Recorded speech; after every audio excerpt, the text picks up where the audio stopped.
Our next guest is a world-renowned Christian artist whose albums and songs have touched so many lives, mine included. I'm so excited to talk to him live. Please welcome Mr. Michael W. Smith. Hey, Amy, how are you? I'm doing fantastic, and it's a pleasure to finally get to talk to you. I've listened to your music for many, many years, and even just this morning, the girls and I were listening to your new CD with all the hymns in the makeup room. Oh, that's awesome. Yeah. I'm excited about it. This is something I've been wanting to do for a long time. I don't know what took me so long, but glad it's finally out. I was going to say, after all these albums for so many years, why now the hymns? Well, like I said, it's been a dream for a long time. Obviously, you just hope that you could have a career that could have some longevity.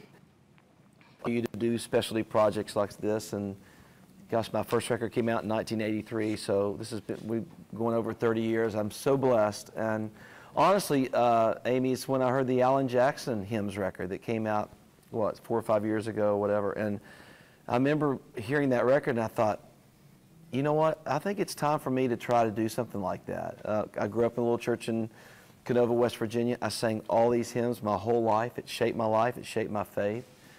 And then we just started beginning to have discussions with Cracker Barrel, believe it or not. We thought this could be a really good fit for their stores. And gosh, those conversations started 4 years ago. And wow. So 6 months ago, we cut this record. You know, it took about a month because we didn't want big production. We wanted to really keep it very, very simple. Mm-hmm. I feel like a lot of these songs are kind of sacred ground a little bit, so I didn't want to overproduce the record. Oh, yes. So. And so that leads, these songs remind me of my grandmothers. They all grew up in, or they both grew up in Baptist churches, and these were the hymns that they sang and that they taught me. How did you choose all the songs that you put on this album? Well, it was... Oh no, we've lost him. All right, well, this is what happens during live television and when you have a satellite feed go bad. Hopefully we're going to get him back here in just a second. I'm not quite sure, but I will tell you that we did put on his CD this morning, and it was awesome. I think we're getting him back. All right. Oh, we lost you, but you're back. I'm back. I don't know what happened. It's a miracle. So, good old technology. No, I was just saying that there were 50 songs on the list, so that was the hardest thing about the record was, wow. I mean, which ones are going to make the cut? So yeah. I just went with the top 15, you know, and there'll probably be a hymns 2, maybe a hymns 3. We'll see. Well, and they include, you know, How Great Thou Art, and my favorite, It Is Well. And then the good old altar call, Softly and Tenderly, which is, you know, I can't think but an altar call when I hear that song. Those are so good, just so good.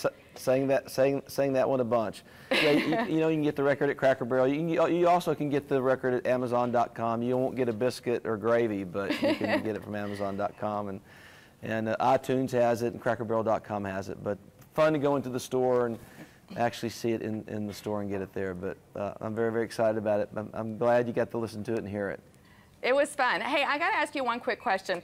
On a personal level, you've had so many ups and downs in your life, and we've watched you and cheered you on all along. How have you stayed focused on the Lord and keeping your faith so strong?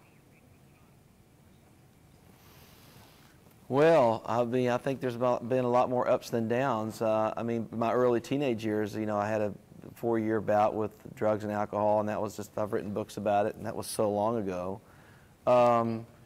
I mean, this is a tough business. I mean, so, you know, the odds of going wrong, I just made a bunch of ground rules.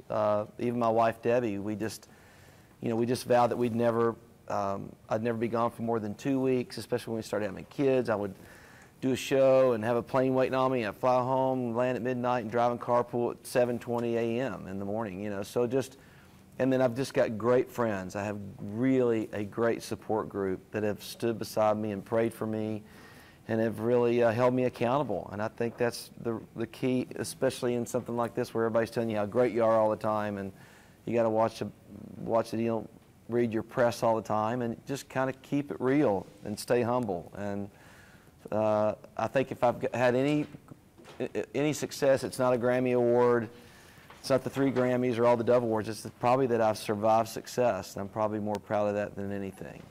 Those are great words of wisdom, and I thank you so much for your time this morning. It was a pleasure to speak with you. Great. Thank you, Amy. Appreciate it. Come see us in Dallas next time you're in. We'd love to have you come sing for us on our show. Would love to come. Thank you. All right, I'm going to take you up on it. You can pick up a copy of Michael W. Smith's new album at any Cracker Barrel country store, and those